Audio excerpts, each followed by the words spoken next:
Did you know that nearly 50% of marriages in the US end in divorce? But here's the shocking part: research shows that most relationship breakdowns happen not because of big fights, but due to small, everyday miscommunications. What if you could fix that with just a few simple social skills? In this video, we're diving into 6 key strategies that can change how you connect with your partner immediately.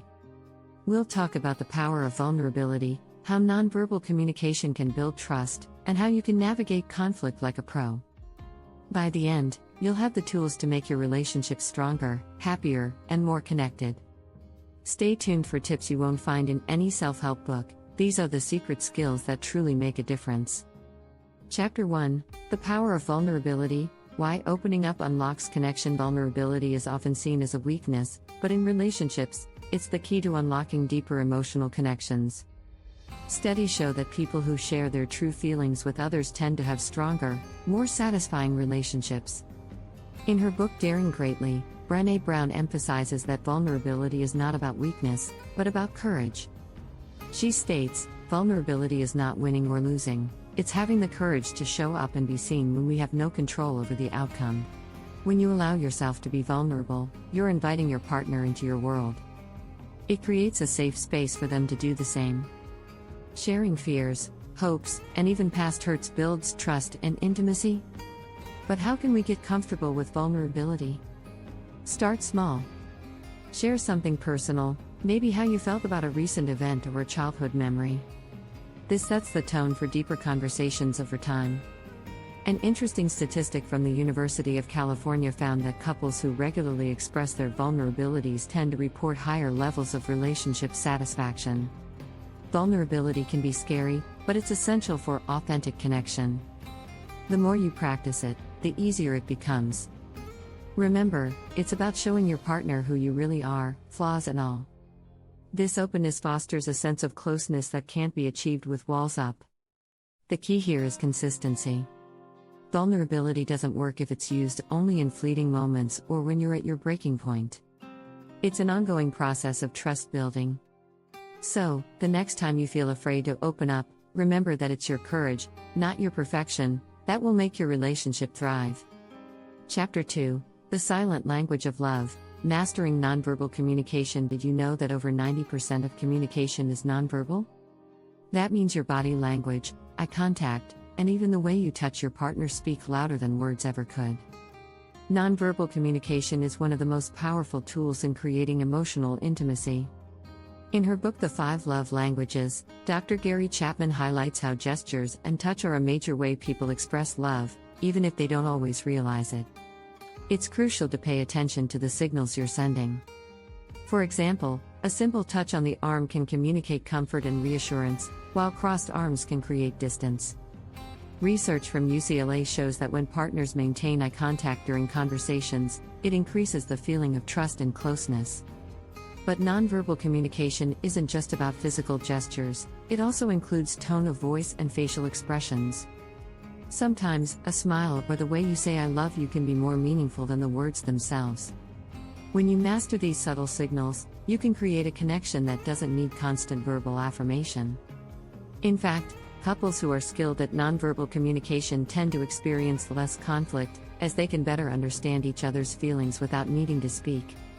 One trick to improving nonverbal communication is to practice active listening. Focus not just on your partner's words, but also on their body language. Do they seem tense, or are they open and relaxed?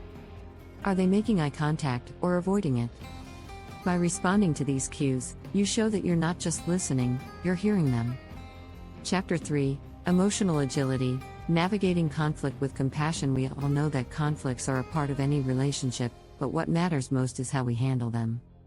Emotional agility, a term coined by psychologist Susan David, refers to the ability to be flexible with our emotions without letting them control us.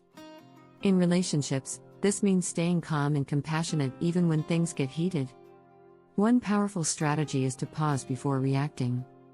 According to a study by the University of California, couples who take a brief moment to breathe before responding in a disagreement are 50% more likely to resolve the issue constructively. This simple pause gives you space to process your emotions and respond thoughtfully rather than reacting impulsively. Another important tool is practicing empathy. Imagine stepping into your partner's shoes and trying to understand their point of view. Studies show that when we empathize with our partners, it increases relationship satisfaction and strengthens emotional bonds. It's not just about agreeing with them, but about showing that you understand and care about their perspective.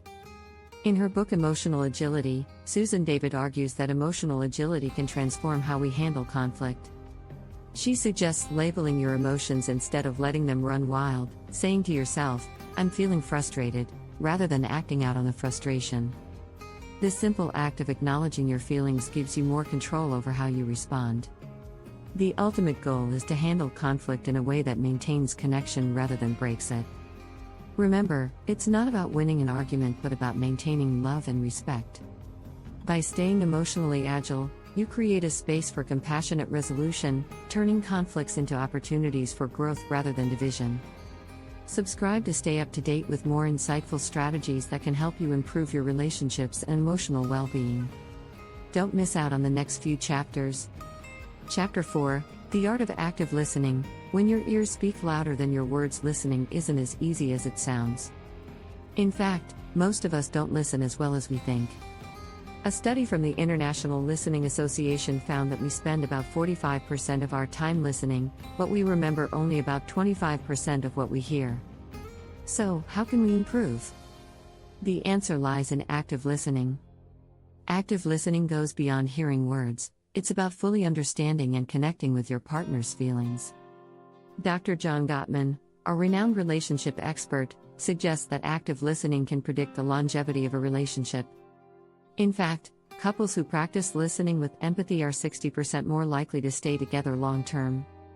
It's all about showing your partner that their feelings are important. One way to practice active listening is to focus completely on the person speaking. Put away distractions like your phone or the TV. Maintain eye contact and nod occasionally to show you're engaged. But don't just wait for your turn to speak.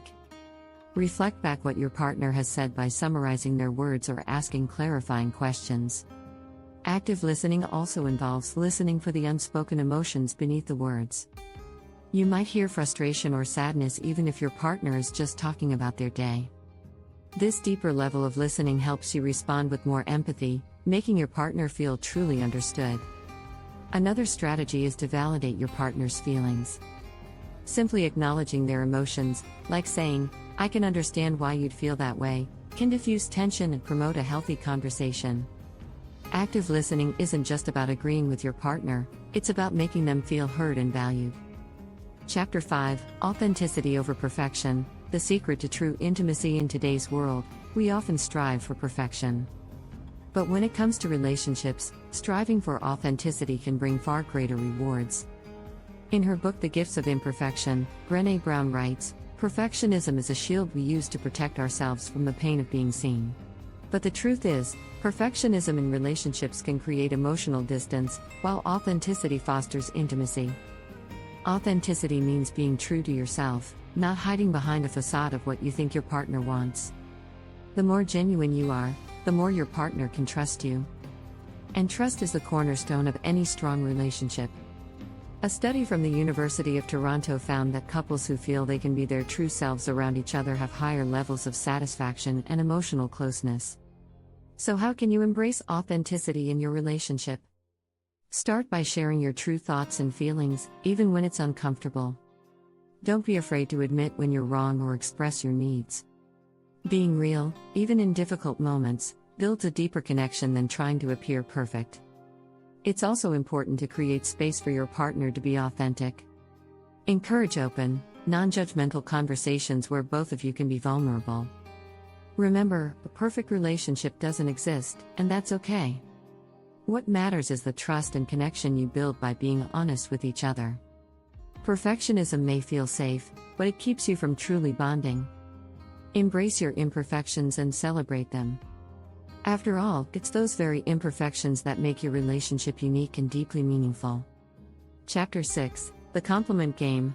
How giving and receiving praise strengthens love. We all love compliments, but did you know that giving and receiving praise can actually strengthen your relationship? Compliments can boost self-esteem, reinforce positive behaviors, and increase feelings of affection. Dr. John Gottman suggests that regular positive reinforcement is one of the key ingredients in successful marriages. When you compliment your partner, you're doing more than just flattering them, you're showing appreciation for who they are and what they do. Studies have shown that couples who offer genuine praise to one another are more likely to stay satisfied in their relationships. According to a study published in the Journal of Social and Personal Relationships, couples who compliment each other daily are 40% more likely to experience long-term happiness. But here's the trick: compliments should be specific. Instead of just saying, "You look great today," try something like, "I love how confident you look in that outfit." This type of specific praise makes the compliment feel more personal and meaningful. It shows that you notice the details, which creates a deeper emotional connection. It's also important to receive compliments graciously. Many of us are uncomfortable with praise and may downplay it by saying, "Oh, it's nothing." However, accepting compliments with gratitude helps reinforce the positive behavior and boost the connection between you and your partner. A great way to incorporate compliments into your daily routine is by playing the compliment game. Each day, challenge yourselves to give each other at least one genuine compliment. It could be about your partner's appearance, personality, or even something they did for you. This simple exercise strengthens emotional bonds and promotes a culture of appreciation. In the end, compliments are more than just a way to flatter your partner, they're a tool for building a relationship founded on mutual respect, admiration, and affection. Don't forget to subscribe for more tips on strengthening your relationships and building meaningful connections that last a lifetime.